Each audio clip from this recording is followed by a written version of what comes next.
सत साहिब सतगुरुदेव की जय। बंदी छोड़ कबीर साहिब जी की जय। बंदी छोड़ गरीबदास जी महाराज जी की जय। स्वामी राम देवानंद जी गुरु महाराज जी की जय हो।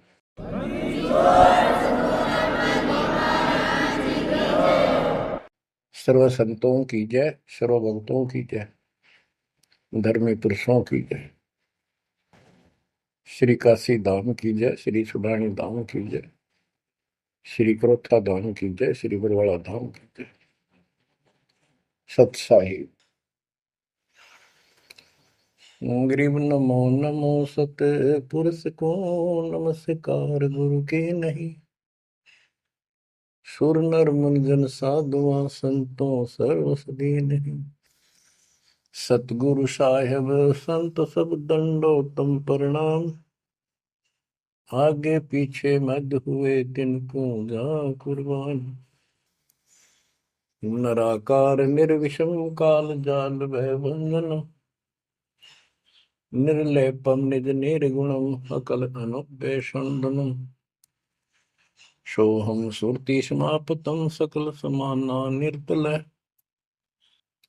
उज्ज्वल हिरंबर हरदम अम्बे पर्व अथाह वार पार नहीं मध्य तुम। ग्रीव दोष मरत सिद्ध होई गणनायक गिरताना। करो अनुग्रह सोई पारस पद परवाना। आदि गणेश मनाओ गणनायक देवन देवा। चरण कमल लाओ आदि अंत करूं सेवा। परम शक्ति संगीत अमृत सिद्धि दाता सोई। अविगत गुण अतीतम सत पुरुष निर्मोही। जगदम्बा जगदीशम मंगल रूप मुरारी। तन मन अर्पो शीसम भक्ति मुक्ति भंडारी। सुर नर मुनि जन ध्यामय ब्रह्मा विष्णु महेशा। शेष सहस मुख गावै पूज्य आदि गणेश। इंद्र कुबेर सरीखा वरुण धर्म राय जावै। समर्थ जीवन जी का मन इच्छा पल पावै। 33 कोटि अधारा ध्यावै सहस 88। उतरै बहुजल पारा कट है यम की फांसी। कबीर सतगुरु के उपदेश का सुनिया एक विचार। जय सतगुरु मिलते नहीं जाते नरक द्वार। नरक द्वार में दूत सब करते खेचातान। उनसे कभू नहीं छूटता फिरता चारों खाने। कबीर चार खानी में भरमता कबहू न लगता पार। सो फेरा सब मिट गया मेरे सतगुरु के उपकार। जय जय सतगुरु मेरे की। जय जय सतगुरु मेरे की। सदा साहिबी सुख से बसियो।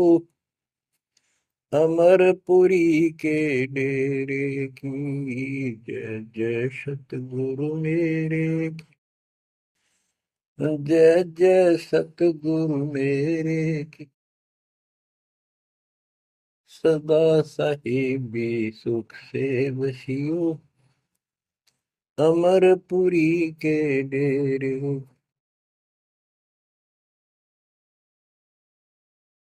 निर्विकार निर्भय कोई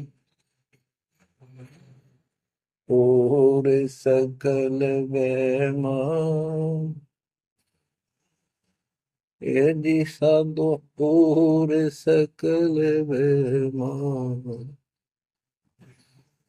सब पर तेरी साहिबी, सब पर तेरी साहिबी, तुझ पर साहिब ना। निर्विकार निर्भय, निर्विकार निर्भय तू ही, पूर सकल बना।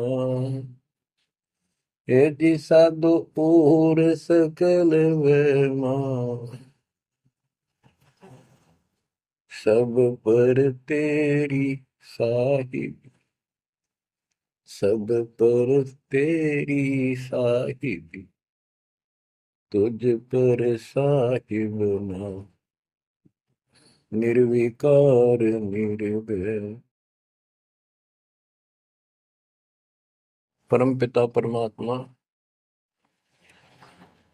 कबीर परमेश्वर जी की असीम रजा से बच्चों हमें अपने घर का ज्ञान हुआ। काल के लोक के पीड़ा कितनी भयंकर है, इससे डर बना इसका ज्ञान होने से। और सतलोक के सुख की चाह बनी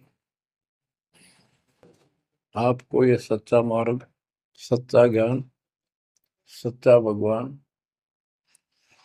और सच्ची भक्ति पूर्ण पूर्ण सतगुरु प्राप्त है। अपनी किस्मत को सराहा करो, ये बंदी छोड़, उस मालिक के गुण गाया करो। ये परमात्मा, हम इतने निकम्मे इंसानों पर आपने कैसे दया कर दी। हम कैसा जुल्म करके आपको छोड़कर इस गंदे लोक में आए। आप कितने दयालु हो। गरीबदास जी कहते सतगुरु आए दया करी, इस गंदे लोक में झांके भी कोई नहीं ऊपर जाने के बाद। गरीबदास जी कहते सतगुरु आए दया करी इसे गंदे लोक में, और उस सुख स्थान को छोड़कर जैसे केशव और कबीर रूप में जब मालिक दोनों रूप धारण करके आपस में चर्चा करते हैं, हमें समझाते हैं। केशव कहता है कहो कबीर क्यों उतरे ऐसे मुल्क मलिन, इसे मलिन लोक में क्यों आए आप। और वो छोड़े हीरे मोती लाल वहां ऐसे सुख सुविधा छोड़े आप। तो कबीर साहब कहते हैं बहुत सागर में आए हैं जीव हमारे लाल, इनके लिए आया गोता मारू स्वर्ग में जा बैठू पाताल, गरीब दास ढूंढता फिर अपने हीरे मोती लाल। देखो सतगुरु आए दया करी ऐसे दीन दयाल, बंदी छोड़ वृत्तास का उसका गुण है। बंदी छोड़ काल के लोक से छुड़वाने वाले और जक्ष अग्नि प्रतपाल, हमारा पालन पोषण धारण पोषण करने वाले वही हैं।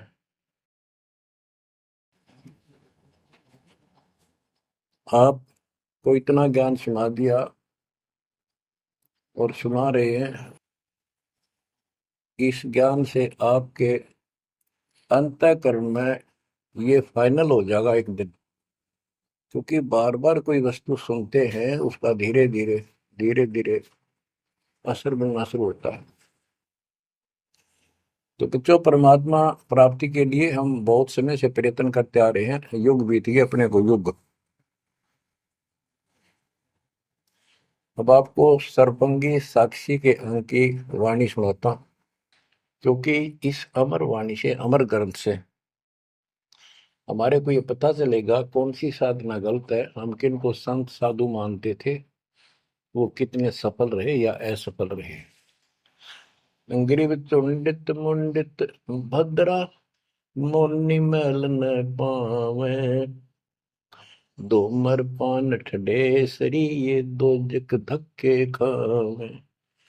चुंडित बड़े बड़े जटाधारी, बाल रखे हुए हों, कंठी माला पहन रखी हो, कान कून पड़वा रखा हो, या रखो वैसे मूंड मुड़वा रखे हो, गले में मालाएं हो, राख लपेट रखी हो, या कति सिर कोरा कचकोला कढ़ा रखा उस तरह करवा कर और गेरुए कपड़े भगवा कपड़े पहन रखे होते हैं,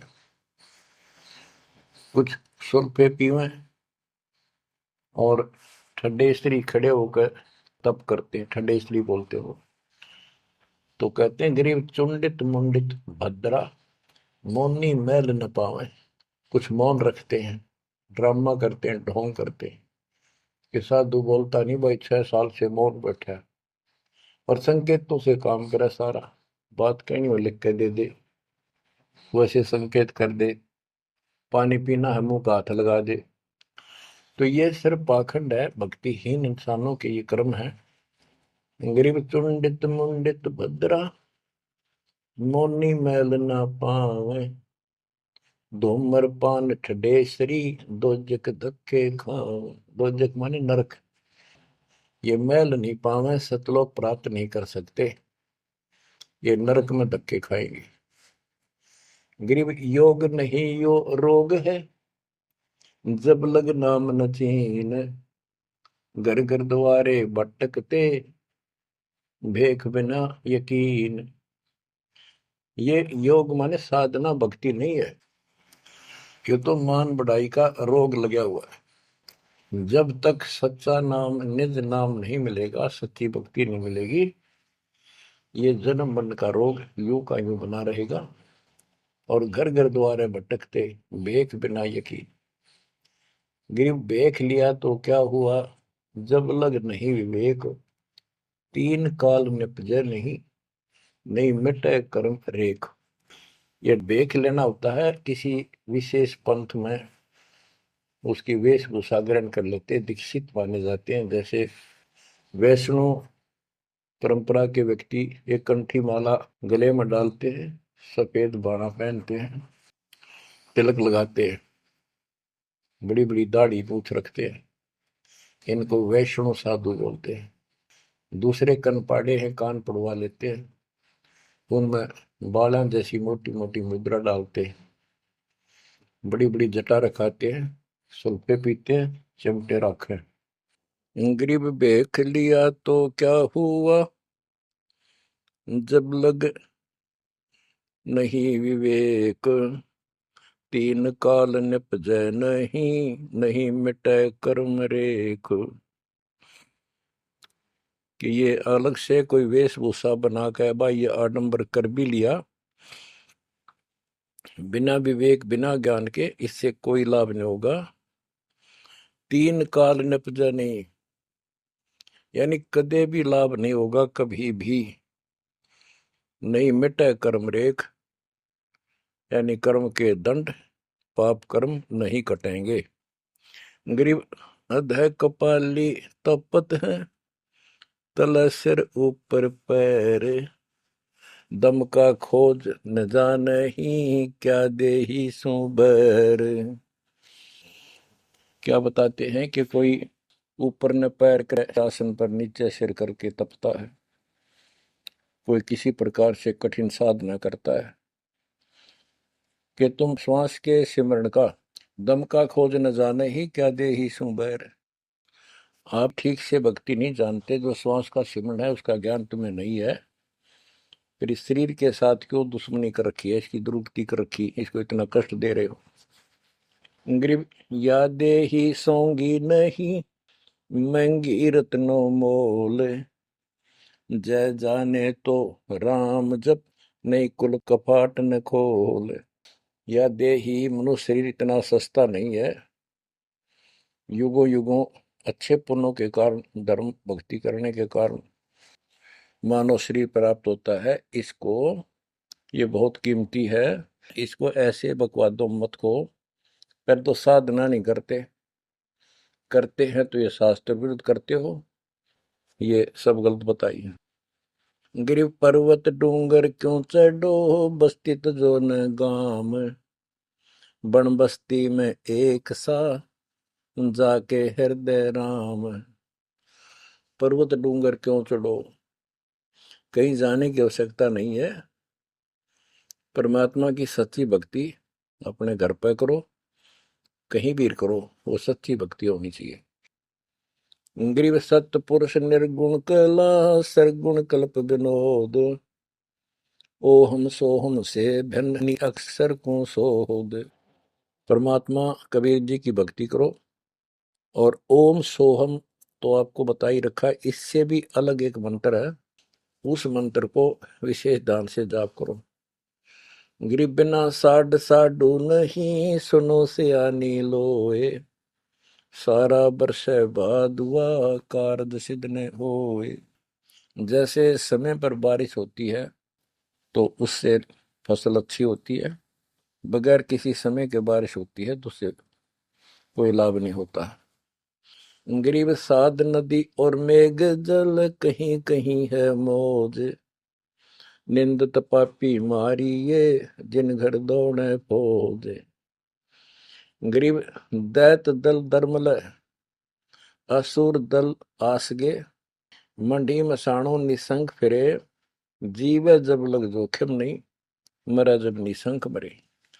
यानी सच्ची भक्ति, परमात्मा कबीर जी की सत साधना पूरे सतगुरु से लेकर जो साधना करता है भक्त भक्तमती बच्चे, वो कहते हैं मंडी मसाणों, शमशान घाटों पर मंडियों पर जो लोग जहाँ पूजा बकवाद करते हैं और राक्षसों के झुंड ये भूत प्रेत घूमते फिरते हैं कि इन मकी निसंग फिरो, निर्भय होकर घूमो, जीव जब लग जोखिम नहीं, और मरो जब निसंक मरो, कि परवाह ना करना।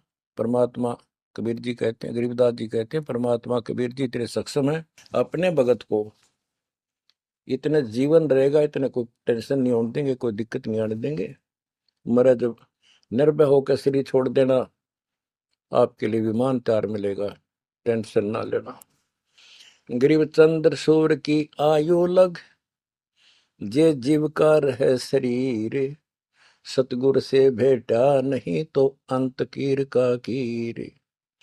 चंद्र और सूर्य, चांद और सूरज की आयु लग, यदि जीव का शरीर रहे और सच्ची भक्ति पूरे सतगुरु से प्राप्त नहीं हुई तो कितनी साधना करता दिखता, अंत में कीड़ा मकोड़ा, कीर का कीड़ा। गरीब एक पलक जुग जीवना, जे सतगुरु भेटा होए। रोम रोम तारी लगे, सुरति सुहंगम पोए। कि एक पलक यानी कुछ समय के लिए भी सच्चे सतगुरु की आपने संगत सत्संग सुन लिया तो धीरे धीरे आत्मा उसको कैच करती चली जाती है, रुचि बढ़ती चली जाती है, और फिर अंत में दीक्षा लेकर अपना कल्याण कराता है। गिरिब डेरे डंडे खुश रहो, खुशे लहन मोक्ष। दुरु प्रहलाद उधर गए तो डेरे में क्या दोष। अब जैसे बहुत सी धारणाएं गलत पैदा कर रखी है, कहाँ कहाँ से समझाई आपको, इतने उल्टी सीधी बातें घर कर रखी है, हमारे हरदम डाल रखी है, प्रत्येक व्यक्ति को अज्ञान से भर रखा कूट कूट कर। कई कहते हैं कि गृहस्थी पार नहीं हो सकते, बाल ब्रह्मचारी रहो, उनकी मुक्ति होगी। गरीबदास जी स्पष्ट करते हैं कि डेरे डंडे खुश रहो, खुश रे लहन मोक्ष। यदि ब्रह्मचर्य का पालन करने मात्र से मोक्ष होता है तो ये हिजड़े तो पहले पार हो जाए, इनका तो कोई दिक्कत को नहीं किसी प्रकार की। फिर कहते हैं ध्रुव पर लाद उधर गए, फिर डेरे में क्या दोष। डेरा माने गृहस्थी।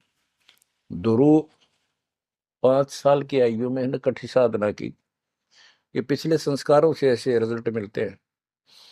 इनको परमात्मा मिले विष्णु रूप में, इसने राज मांगा, इसको राज मिल गया। इसका भाई उत्तम को राज दे दिया गया था, जो इसकी मौसी का बेटा था, और वो किसी लड़ाई में मारा गया। इकलौता पुत्र शेष ध्रुव बच गया उत्तान पात के।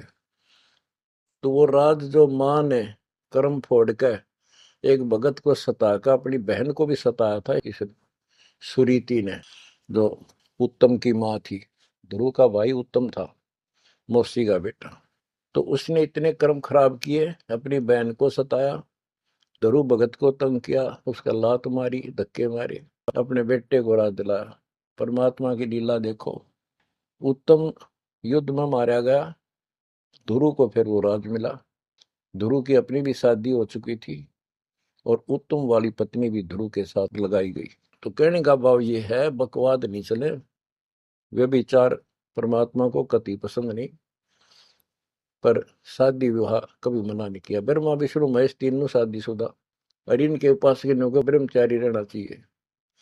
अच्छी बात है, बकवाद नहीं करनी चाहिए, लेकिन ये एक गलत धारणा बढ़ाना अच्छी बात नहीं। डेरे डंडे खुसरो हो, खुसरे लहन मोक्ष, दरु प्रहलाद उधर गए तो डेरे में क्या दोष।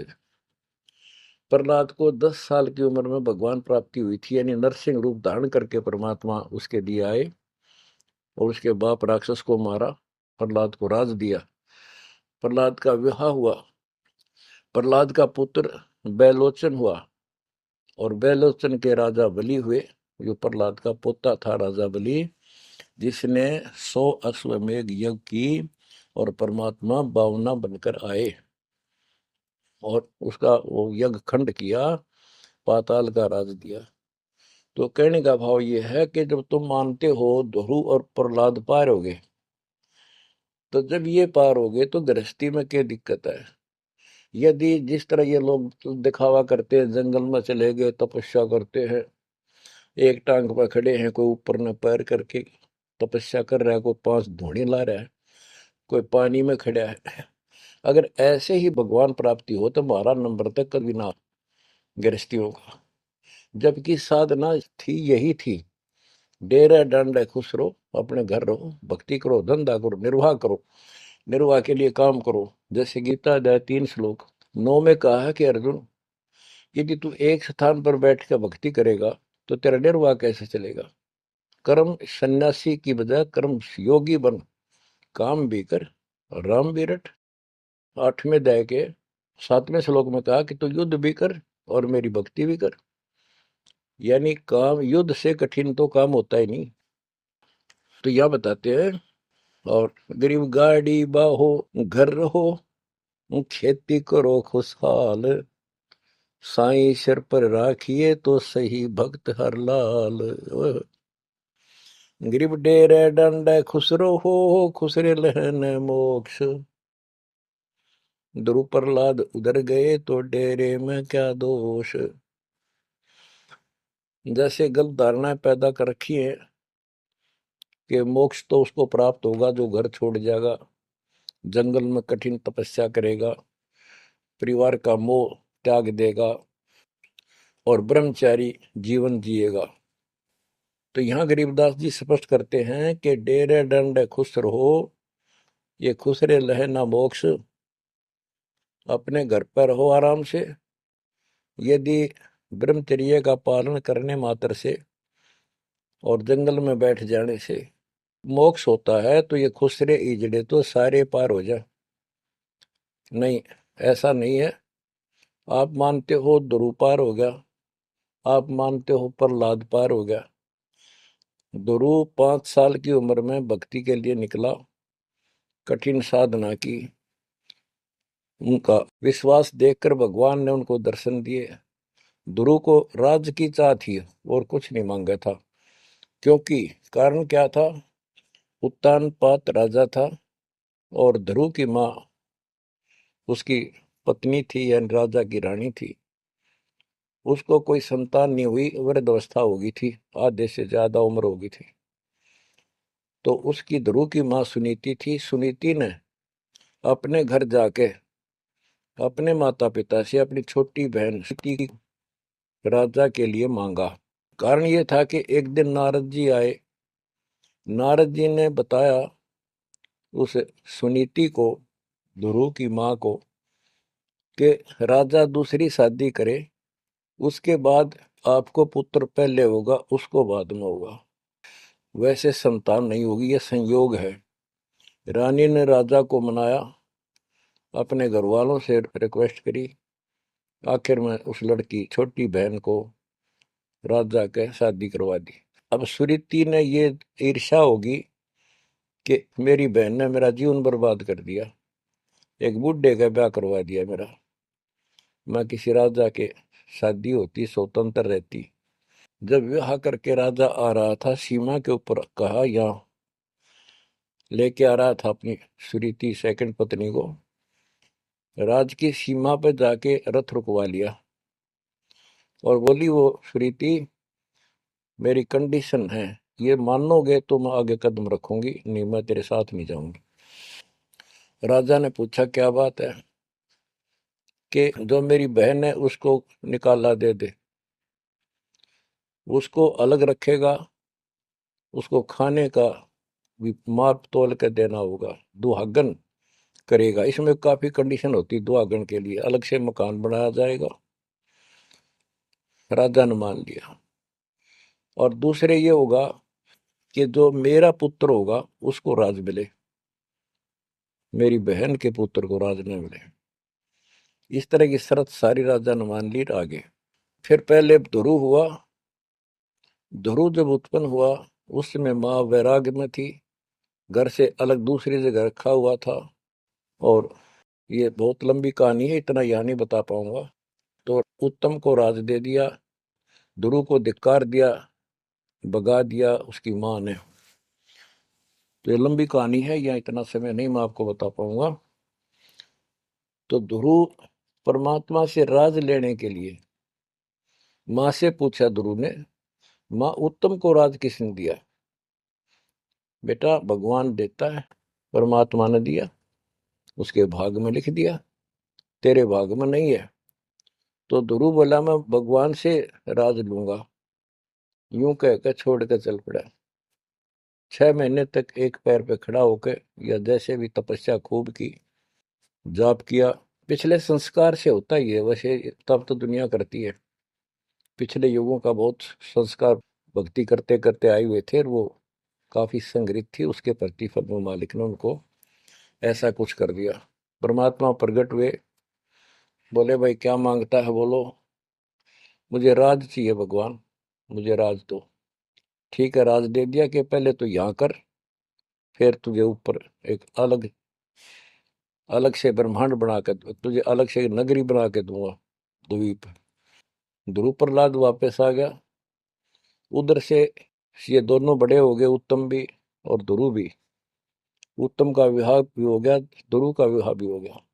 उत्तम मारा गया एक राजा से युद्ध होने से, तो राज भी ध्रुव को मिल गया, और उत्तम वाली जो पत्नी थी वो भी ध्रुव के साथ लगाई गई।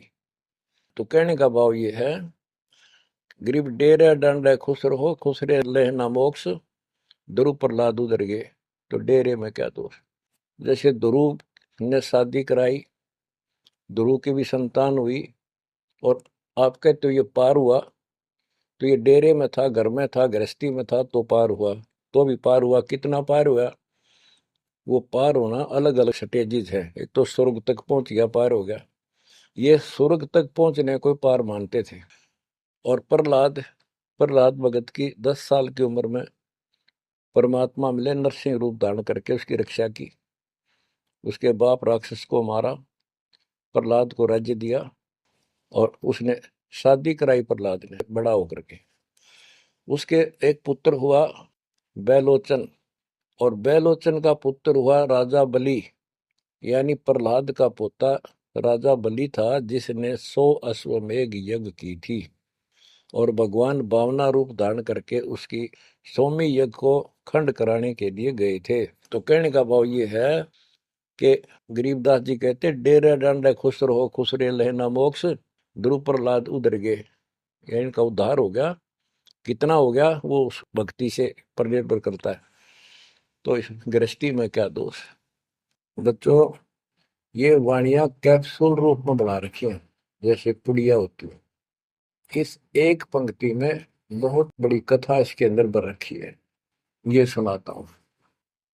गरीब ज्ञानी को सतगुरु मैंने खोजी दीन ताड़, सिर पर सत कबीर है, उड़ी भरम की बाढ़।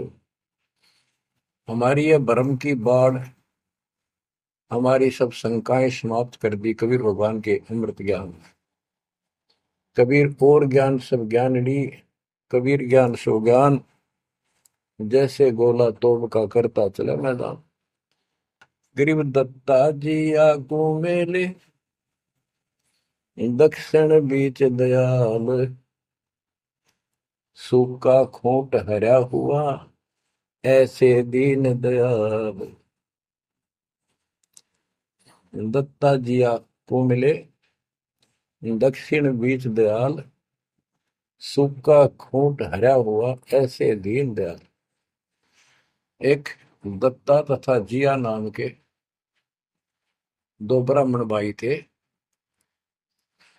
इनको तत्वा जीवा भी कहते हैं।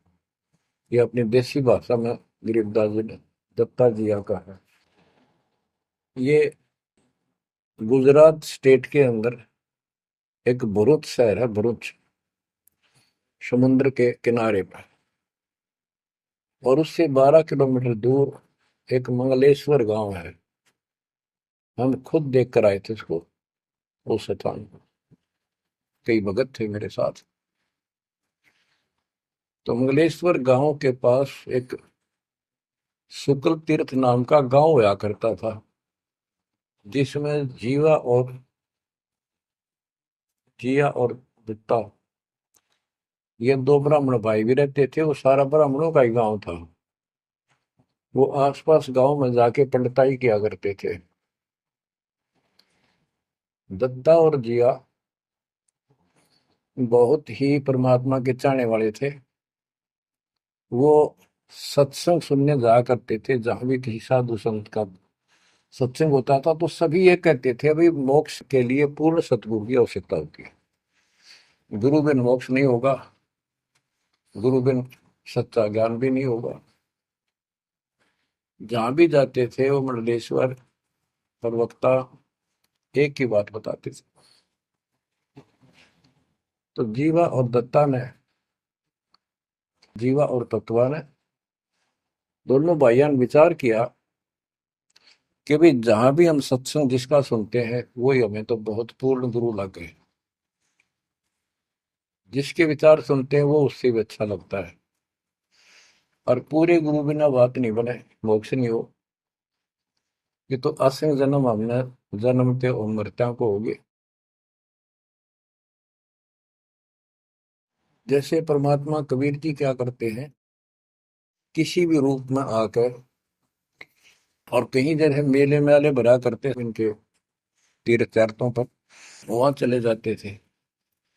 वहां खड़े होकर शब्द सुनाने लग जाते और 10 20 50 व्यक्ति भगवान के चाहने वाले उनकी वो बातें सुना करते थे।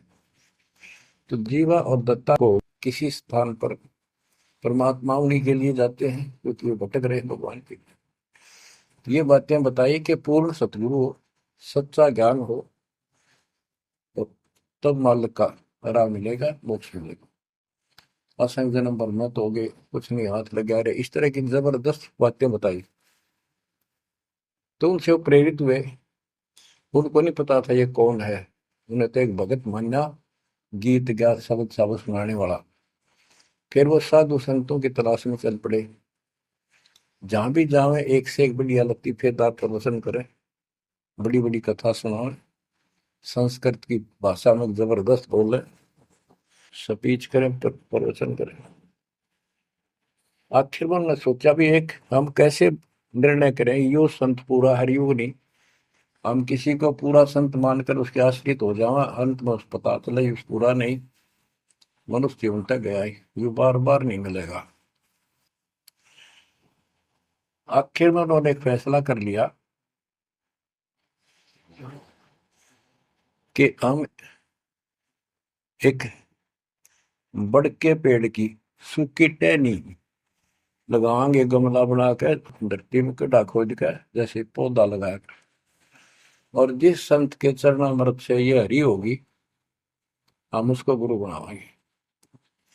उन्होंने सब मंडलेश्वरों जहां भी कोई चर्चित संत था वहां गए, बेचारे दुख सुख पाकर पैदल चल लगे, उनके चरण धोए। महाराज चरणामृत देते, कौन मना करे चरणामृत को, लावे और डाल। कोई कुछ नहीं हुआ, क्योंकि तुम्हें उन्होंने कहा है परमात्मा है धरती पे, संत नहीं है, और संत नहीं है तो हमारा मोक्ष नहीं। इसलिए हे परमात्मा, हमारा को मानुष जीवन शेष बचा है, इसको खत्म कर दो, हम दोनों को मार दो। कभी पृथ्वी पर संत हो तब जन्म देना। यूं कहकर खूब फूट फूट कर रोने लगे। काफी देर रोज ही टेंशन में रहने लगे, खाना पीना लगभग छूट गया। कैसे तो मर जाना अच्छा है, ये तो पशु जैसा जीवन बहुत बार जी लिए। तो कबीर साहब रह रह कर हमको सुना गए थे, कहीं कहीं इकट्ठे होकर खड़े हो जाते थे, भटकते थे, वहां मालिक भी किसी न किसी रूप में चले जाते थे। उनके यह प्रेरणा भर दी थी। बाकी ये मंडली सुना कि बस में यह भी ना थी कि इसी प्रेरणा भर दे, इतना वैराग डाल दे। एक दिन परमात्मा पहुंचे उस सुकल तीर्थ गांव में, गली में जा रहे थे तो दत्ता बाहर निकला और बोला, जीवा देख, एक संत घूम रहा गली में, कहो तो बुला लो। जिया बोला रहे, संत इसे से मंडलेश्वर देख लिए, कि सड़क छाप पर के पाओगे, क्यों जी दुखी करे और कई दिन रोना पड़ेगा, कुछ ना इनका पल्ला है। दत्ता बोला, मेरा दिशा दिल करे है, बुला लो एक में। भाई साधु सा दिखा है, चेहरे से बहुत अच्छा लगा, देखते ही आत्मा खुश हुई। दिया बोला, बुला तो मैं क्यों ना तो।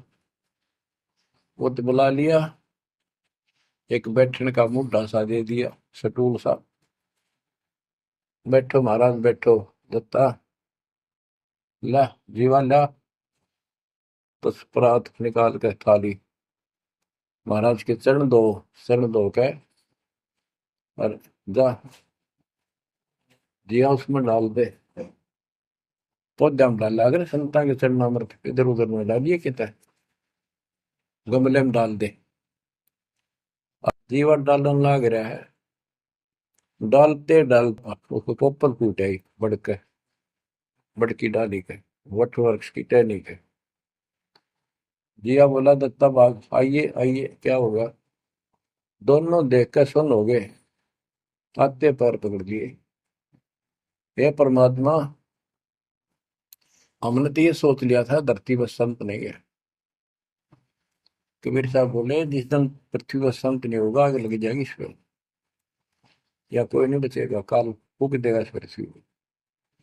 हे मालिक, आप पहले क्यों ना आए, हम तो बहुत भटक लिए थे, हम तो सोच लिया था धरती में कोई संत नहीं, और हम तो मरा हो भूखे पैसे रह के, कति ना जीण के रहे थे ना मरण के। तो परमात्मा से काफी लिपट के, सीने के लग के, कभी चरणों में गिर के, और सोच शुक्र मनाओ, हे परमात्मा पहले क्यों नहीं आए, हम तो हमारे लिए कति सारे घूम लिए नीलेश्वरों के, किसी के पास कुछ नहीं पाया। परमात्मा बोले, बच्चों ये संत की पहचान नहीं थी जो तुम कर रहे थे, ये सिद्ध भी कर दे, थोड़ी बहुत चमत्कार जादूगर कर देते हैं, हथेड़ी में गेहूं हरे कर देते हैं, ये कोई पहचान थोड़ी तुमने ये क्या तरीका अपनाया था। संत की पहचान ज्ञान से होती है, समाधान से होती है। और मैं पहले भी आ सकता था, लेकिन आपका कति विश्वास नहीं रहा हो, मेरे में कति विश्वास नहीं बनना था, क्योंकि मैं तो आपके हिसाब लग रहा हूँ जैसे आंधड़िया फिरनिया मांगड़िया खड़िया, और वो मंडलेश्वर जिसके लाखों हजारों बड़े बड़े सेठ साहूकार शिष्य। तुमने सोचो कि और भी कोई होगा जरूर, इसने सड़क छापने के छोड़ उनके पास जाते, वहां कुछ मिलना था नहीं, तो मेरे तो भी चले जाते। गुरु के प्रति नाम दीक्षा लेने के बाद स्वप्न में भी नहीं आना चाहिए आज कोई नकली संत। लेकिन कबीर साहब ये भी कहते हैं कि जब ल गुरु मिला नहीं साचा, तब ल गुरु करो दस पाचा। पूरा गुरु ना मिला, इतने तो 100 छोड़ दो, 10 20 कितने छोड़ने पड़ो, त्याग दो। लेकिन मेरे प्रति तुम्हारी अविश्वास हो जाता तो मेरे से खत्म हो जाते आप। इसलिए मैं लास्ट में आया हूं, तुम्हारी सारी फड़क निकल ली। तुम कभी थक कर और छक कर बैठ चुके थे कि कोई कितना कुछ नहीं किसी के पास। ये सिद्धि भी कोई ना इनके पास, ये बनने इनकी फेल कर दी ना, कोई इनको चमत्कार भी कर दे उतारे लिए। इसलिए फेल करी कि ये पहचान संत की नहीं होती। लेकिन तुम मेरे पिछले संस्कारी थे, इसलिए मैं काल के मुंह में तुम्हें नहीं जान दे सकता। एक भक्ति करो। अब उन्होंने सब वो बकवाद पूजाएं जो यजमान बना रखे थे वो छोड़ दिए। कोई किसी के झाड़े झूड़े लाना या किसी के मृत्यु पे, जन्म होने पर किसी का नहीं ले जाना छोड़ दिया। सत साधना करने लगे, जमीन थी अपना खेती करें और परमात्मा की कृपा से बढ़िया गुजारा हो गया। ब्राह्मणों को इस बात की ईर्षा होगी, इन्होंने तो धर्म बदल लिया और हमारी सब क्रियाएं छोड़ दी, उस कुल को जाति से घेर दिया, निकाल दिया। फिर क्या होता है, चलो निकाल ले रो जाति तो कोई फर्क नहीं पड़ता। उन्हें तो अपना कमा के खाना था और भक्ति करनी थी, मोह पाना था। एक का लड़का था, एक का लड़की थी, दोनों भैया जवान हुए। ब्राह्मणों को यहाँ शादी के लिए जावे, रिश्ते के लिए लड़की का सब मना कर दिए, तुम तो जाति बहिष्कृत हो, हम तुम्हारी कन्या का वहां नहीं लेंगे, रिश्ता नहीं देंगे। दोनों टेंशन में आ गए। कबीर साहब बोले ऐसे करो, तुम ये अफवाह फैला दो कि भाई जीवा का लड़का और दत्ता के लड़के की शादी कराएंगे उस दिन, और वो तो हमारे बच्चा ने उठता नहीं, हमने तो आपस में ब्याह करना पड़ेगा इनका। ये सारा सुरसराट फैला दिया। पंडितों की पंचायत हुई। उन्होंने कहा भाई, विचार किया कि ये तो निकम में होंगे सो होंगे, फिर बच्चों का क्या दोष है। बच्चा नाम ब्यावांगे भाई, ये तो जुल्म होगा, कति दिन भ्रष्ट हो जाएगा। बाण भाई का ब्याह कदे हुआ करे, रह कति दुनिया थूकेगी हमारे गांव के गांव को। पंचायत होने के बाद 10-20 आदमी आए, इन बोले भाई सुन, यू कदम नहीं उठाओगे तुम, यह बेटी हमारी है, बेटा हमारा है, हम इनका रिश्ता करेंगे। दोनों का रिश्ता हो गया। परमात्मा बोले देखा बेटा, मांग लेगी ना, फटकड़ी रंग भी आया चोखा, हो गया ब्याह भी हो गया, अब सारे काम हो गए, टेंशन ना लो। तो बच्चों, मुश्किल से आसान करेगा आन के, ओए होए, एक केसो बंजारा उतरा जान के। तो कहते हैं ऐसे कोई दिक्कत आओगी तो मालिक 100 समाधान निकालेगा, पर निकालेगा तब जब आप उसके प्रति पूर्ण रूप से समर्पित हो जाओगे। गरीब आसन अचल कबीरे का, सबका सतगुरु एक, ब्रह्मंड इक्कीसों समझ ले, या धूमे के सिरेख। कि 21 ब्रह्मांड को देख ले, ये धूमे के सिरेख यानी कति नासवान, बिल्कुल अस्थाई, इनका कोई अस्तित्व नहीं है। अब साइंस ने ये सिद्ध कर दिया, साइंटिस्टों ने, खगोल भूगोल के जानने वालों ने, खगोल भूगोल के जानने वालों ने ये सिद्ध कर दिया है, पृथ्वी भी घूमती है, सारे लोग घूमते हैं। यहां तक भी सिद्ध हो गया कि सूर्य भी चला है, लेकिन पूरे ब्रह्मांड के साथ चलने से इसका पता नहीं लग रहा, ये घूमते हैं। कहने का भाव, ये सारे ऐसे लटके हुए हैं जैसे पतंग। गरीबदास जी ने कहा सर्वलोक ऐसे है जैसे पतंग आकाश में लटके पड़े हैं, और जिस दिन भी इसका अंत होगा, सारे एक दूसरे से टकरा टकरा कर आग लग जाएगी, या कोई ठीक ठिकाना नहीं है।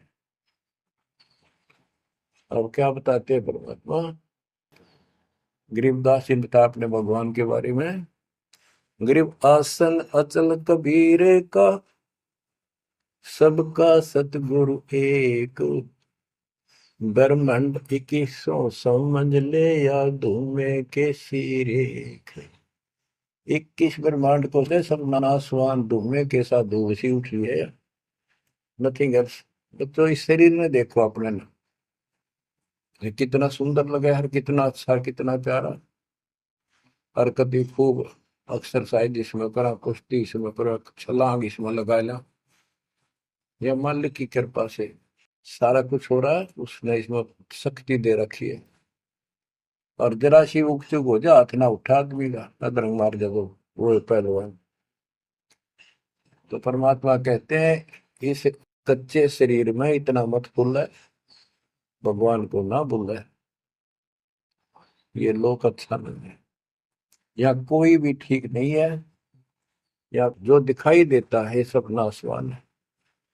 गरीबदास कहते हैं, दृष्टि प्लस फना है धर्म मर कैलाश, या कृत्रिमवादी झूठ है बनावटी। ये सारा बनावटी है।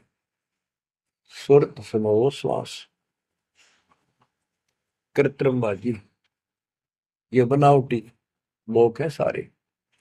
जैसे करने नो दीदार में प्यारा है, एक शब्द है संत परमात्मा कबीर साहब का।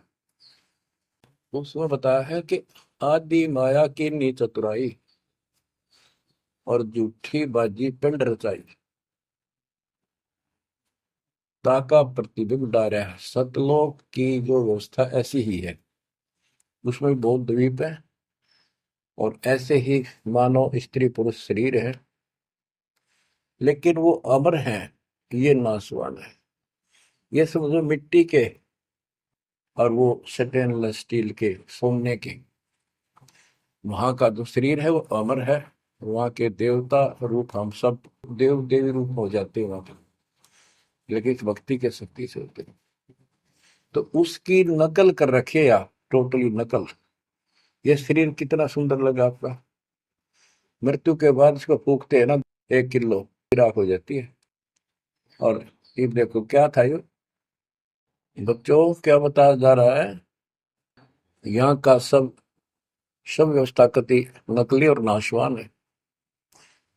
चारों वेदों का ज्ञान नकली, जिनको हम भगवान मानते थे वो भगवान नकली। हमारे को कति मूर्ख बनाकर रख रखा है। हमारी ऐसी स्थिति थी आज के दिन, आप इसने मानो चाहे ना मानियो, 100 की 100 साची है। हमारे बस की बात नहीं, ये याद तो रखनी पड़ेगी आपने, आपका बस का भी नहीं है कि इसने इस मन हटा लो। इसके मन हटाने की विधि हमारे पास है। इस ज्ञान को जरूर सुनते रहो, 100 काम छोड़ कर सुनो जब तक दाता ने रजा कर रखी है। ये आपको अंदर से मांझ देगा आत्मा न कति, आत्मा को इतनी प्रबल कर देगा ना, कति अटक कर खड़ी हो जाएगी उस मन के साथ। एक दिन इसका डट का मुकाबला करेगी, तजब्बा हाथ खड़े कर दे है या मन डरा दे इसने, नो हो जाएगा, काम छोड़ देगा, और नहीं नो हो जाएगा, नुकसान हो जाएगा। इस ज्ञान से इतनी मजबूत हो जाए कि होने दे जो होगा, और मरे गए तो फिर यू काम लग के चट पाएंगे। ज्ञान बिना बात नहीं बना करती। गोरख से ज्ञानी गणे, दुनिया ज्ञान बढ़ताती फिर है, और बहुत सी छोटी छोटी बातों से प्रसिद्धि पता नहीं कौन पाले हैं। कोई कहते बड़ा बाल ब्रह्मचारी है, उसी से उसकी महिमा होगी। गोरख से ज्ञानी गणे सुख दे जति जिहान, और सीता सी वो बारी संत दूर स्थान। इस ज्ञान को सुनते रहो, और फिर यह भक्ति जो दे रखी, ये आपकी इस आत्मा को इतना प्रबल कर देंगी, ताकतवर बना देगी, रेसलर। जब वक्त आओगे यहाँ से जाने का, इस मन में पटक देगी ठा गए, और सब मोह ममता से मन एकदम हट जाएगा, पट जाएगा। हटा नहीं, हटाए नहीं हटता है इस ज्ञान से और इस भक्ति की ताकत से। तब पीछा छूटेगा आपका, कहते बात बना, इस बात नहीं बना करते, काम नहीं बनेगा। या सब कुछ झूठा। जैसे व्यापारी लोग क्या करते हैं, भैंस का काटड़ू मर जाए बच्चा, उसकी खाल उतरवा के उसमें तूड़ा भरवा दिया करें ना। उसका मुंह होता है पूछड़ पूछड़, और बाल बूढ़ ऐसे ही होते हैं, और भैंस के सामने रख दे, वो उसी को अपना बच्चा मान लेती है, उसको चाटती है, लाड करती है। उसको लेकर टाइम का रस्सी में चलते हैं वो, उसके पीछे पीछे रहा रहा रहा करती भागती रहती। इतना दिमाग है उसके अंदर। आज अपने अंदर इतना दिमाग छोड़ रखा काल ने, जैसे या कोई इंजीनियर बना रहो चाहे साइंटिस्ट बना बैठा रहो, और कितना कुछ बातें बनाने वाला एजुकेटेड समझ ले। क्या है ये बच्चे, हाड़ चाम मांस के लोथड़े ऊपर चाम लपेट रखा, क्या ये शरीर है? और इसमें इतना मोह बढ़ा दिया, हमारे बस का नहीं, हो ही नहीं सकता। वो वैसने कौन समझावे कि ये ऐसा नहीं है, इसमें कुछ नहीं है। कोई बात नहीं, आप इस ज्ञान ने सुनते रहो, आपको भी और इस सारे के सारे परिवार को भी परमात्मा वहां ले आओगा। धीरे धीरे धीरे धीरे आप पर रंग कट जाएगी, किसा शरीर हो किसा भी हो। तो ये शरीर जो है ना, परमात्मा की कृपा से आपको एक दिन एहसास हो जाएगा कि यहाँ से तो जाना पड़ेगा। और बच्चों ने भी दीक्षा ले ली, सत्य राह पकड़ गई, क्योंकि हमारा लाइन पाना कठिन था, बच्चों का तो बहुत आसान हो गया। तो माता पिता से ही राह पर चल रही है, लग जाएंगे कि ये तो जन्म से ही इस मार्ग पर चलते हैं, इनकी तो मुक्ति गारंटीड है। और है आपकी भी, आप डर रहे हो कि संसार की व्यवस्था से पूरी तरह परिचित हो जाओ। दृष्टि पड़े सो धोखारी, खंड पिंड ब्रह्मांड चलेंगे, फिर नहीं रसी लोकारे, फिर नहीं रसी लोकारे। तो गरीबदास जी जब ये वाणी लिखवाया करते, ऐसे बोल बोल के लिखवाया करते जैसे दास बोल रहे हैं। एक तो इसमें लिखने वाले को टाइम मिल जाता, और उनकी आंखों से आंसू निकलते थे कि देखिए किसे मूर्ख बना रखे, यहाँ पर काल में जुल्म कर रखा है परमात्मा के बच्चों के साथ। दृष्टि पड़े सो धोखारी, खंड पेंड ब्रह्मांड चलेंगे, फिर नहीं रहसी लोकारे, फिर नहीं रहसी लोकारे। रजगुण ब्रह्मा तम गुण शंकर, सतगुण विष्णु कहावरी, चौथे पद का वेद न्यारा, कोई बिरला साधु पावे। बच्चों कितना क्लियर ज्ञान, ये सूक्ष्म वेद है, वेद। जैसे मार्कंडे पुराण में आपको दिखाया, रजगुण ब्रह्मा, सतगुण विष्णु, तमगुण शिव, ये तीन प्रधान शक्ति हैं काल की। और यही तीन गुण हैं, यही तीन देवता है। कबीर साहब ने सूक्ष्म वेद में कहा है, गुण तीनों की भक्ति में भरम पड़ो संसार, कह कबीर निज नाम बना, कैसे उतरो पार। तीन गुणों का मतलब, तीन देव की जो करते भक्ति, उनके कबू ना हो मुक्ति। बता सीधी इस बात ने कोई कह को पर विश्वास होता अपने। अब तो इतने प्रमाण धर दिए ठाक है, इस मन ने गुंजाइश नहीं छोड़ी मन को कि ये बकवाद कर दे झूठ से, या आपकी किस्मत जोर करेगी कि आपने इसको ध्यान से सुन लिया, समझ में आ गई। रजगुण ब्रह्मा, सतगुण विष्णु, तम गुण शिव जी, स्पष्ट कर दिया गरीबदास ने। और चौथे पद का इनका पिता चौथा, इन अपने पिता का भी नहीं पता आज तक, क्या माया बुका दे है इन्हें।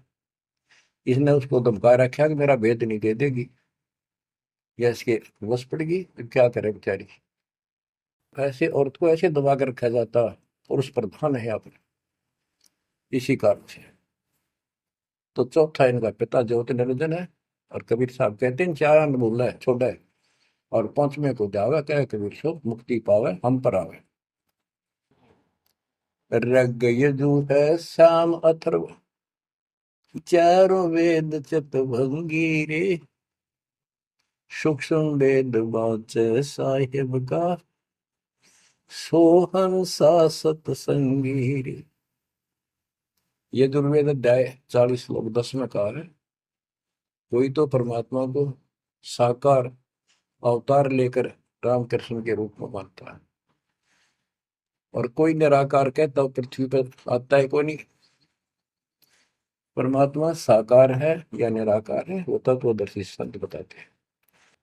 गीता अध्याय 4 श्लोक 34 में यही कहा है कि तत्व ज्ञान को उन तत्वदर्शी संतों के पास जाकर समझो, उनको दंडवत प्रणाम करो,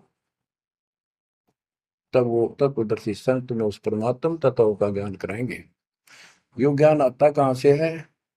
चौथे अध्याय के 32वें श्लोक में श्रीमद् भगवत गीता ने स्पष्ट कर दिया।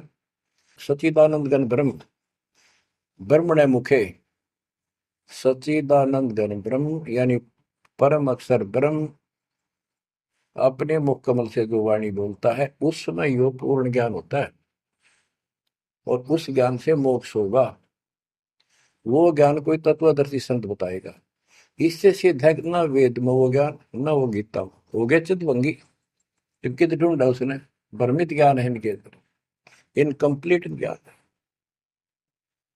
रग यजु है श्याम अथर्व, चारों वेद चित भंगी रे, सूक्ष्म वेद बाँचै साहिब का, सोहन सा सतसंगी रे। आज आप वो सूक्ष्म वेद बाँच रहे हो, सुन रहे हो, पढ़ रहे हो, आप हो वो सत्संग। सूक्ष्म वेद बाँचै साहिब का, सोहन सा सतसंगी रे। बच्चों आप वो सूक्ष्म वेद सुन रहे हो, पढ़ रहे हो, बाँच रहे हो, आप वास्तव में सत्संगी हो। अलंकार अग है अनुरागी, दृष्टि मुष्टि नहीं आवरी, अकैलोक का वेद न जाने, फिर चार वेद के गावे। जब तुझे ऊपर के अकैलोकों का ज्ञान नहीं, अकैलोक वो चारों अमर लोकों को अकैलोक भी कहते हैं और लास्ट वाले को नामी और अकैलोक भी कहते हैं, ऊपर वाले को। अकय का अर्थ होता है जिसने आज तक किसी ने ना बताया हो ना कहा हो उसकी जानकारी। कि ऊपर का ज्ञान तुम्हें है नहीं, इन चार वेदों ने कितना है पढ़ लो, कितना कंठस्थ याद कर लो, कितना इनके अनुसार साधना कर दो, मोक्ष नहीं हो सकता। बच्चों कमाल की बात देख लो, ये वेद ऋषि पट का जख मार कर चले गए, किससे समझ में नहीं आई। कबीर साहब कहते गुरु बिन वेद पढ़े जो प्राणी, समझे अनुसार रहेगा। चारों वेदों में कितना भी और मंत्र नहीं है। यजुर्वेद अध्याय 40 मंत्र नंबर 15 में एक ओम नाम है, स्पष्ट लिखा उसमें, ओम करतु समर किलवे समर करतुम समर। ओम नाम का जाप काम करते कैसे करो, विशेष कर्तव्य समझ का मनुष्य जीवन का और कसक के साथ, नथिंग एल्स, और कोई भी क्रिया। ऐसे गीता चारों वेदों का सारांश है। 8वें अध्याय के 13वें श्लोक में लिखा है, ओम इति एक अक्षरम ब्रह्म व्यवहारण मां मनुष्य, यह प्रयाति तदन देह सयाति परमाम गति। मुद ब्रह्म का केवल एक मंत्र है, इसका एक अक्षर का अंतिम सांस तक इसकी जो भक्ति करता है, इससे प्राप्त होने वाली मुक्ति प्राप्त करता है ब्रह्म से। श्री देवी महापुराण के अंदर 6ठे स्कंद में हिमालय राजा को देवी फाइनल कर देती है कि राजा तू और सब बात छोड़ दे, मुक्ति चाहता है तो मेरी साधना ही भूल जा, तो ब्रह्म की भक्ति कर। उसका ओम नाम है, वो ऊपर दिव्य आकाश रूपी ब्रह्म लोक में रहता है, तेरा कल्याण वहां चला जाएगा। गीता अध्याय 8 श्लोक 16 में कहा कि ब्रह्म लोक में गए हुए पुनरावृत्ति में उनकी जन्म मृत्यु सदा रहेगी। अलंकार अग है अनुरागी, दृष्टि मुष्टि नहीं आवरे, अकैलोक का वेद न जाने, चार वेद के गावे। गीता अध्याय 15 श्लोक 4 में कहा है कि ज्ञान की प्राप्ति के पश्चात परमेश्वर के उस परम पद की खोज करनी चाहिए, जहाँ जाने के बाद साधक फिर लौटकर संसार में कभी नहीं आते। आवे जावे सो हंसा कही है, परम हंस नहीं आया रे, 5 तत्व 3 गुण दूरा, या तो कहिए माया रे। सुन मंडल सुख सागर दरिया, परम हंस परवाना रे, सतगुरु मंडी वेद लखाया, है सतलोक निदाना रे। वो परम पद, वो परम स्थान, वो सतलोक है, जा जाने के बाद लौट कर गए। अगम दीप अमरापुर कोई, जा हिल मिल हंसा खेल रे, दास गरीब देश है दुर्लभ, साचा सतगुरु बेल रे। दास गरीब देश है दुर्लभ, साचा सतगुरु बेल रे। अगम दीप अमरापुर कोई, अमरपुर, अमरपुरी सतलोक अविनाशी परम धाम, सनातन परम धाम। जा हिल मिल हंसा खेल रे, वहां मौज मस्ती से में रहते हैं भक्त, सारे बच्चे। दास गरीब देश है दुर्लभ, साचा सतगुरु बेल। वो लोक, वो देश बहुत दुर्लभ है, लेकिन सुलभ है सच्चे सतगुरु से। तो बच्चों, आपके ऊपर दाता ने कसर नहीं छोड़ रखी, इस सत्संग ने सुनते रहियो। इसके या थोड़े दिन की रजा है, घड़ी नहीं हुआ करती, काल में सुहान देनी आप अच्छी तरह ठीक से विचार करने बैठ के। कोई बात ना, ये रिकॉर्ड हो रहे हैं, इनको आप बाद में आपको दिए जाएंगे, रोज दिल्ली सुनो और भक्ति करना, और परमात्मा की कृपा से का बेड़ा पार होगा तुम्हारा, नोट कर लेना। सह परिवार सतलोक जाओगे, मालिक आपको मोक्ष दे, आपकी बुद्धि मालिक में दर्द करे, इस गंदे लोग की यथार्थता तुम्हारे सामने आंखों के आगे घूमने लग जा, और सतलोक की चाह प्रबल हो जा। जहां साता बसा हुई, मन कर्म वचन सुमरियो सो। परमात्मा आपको मोक्ष दे, सदा सुखी रखे। सत्साई।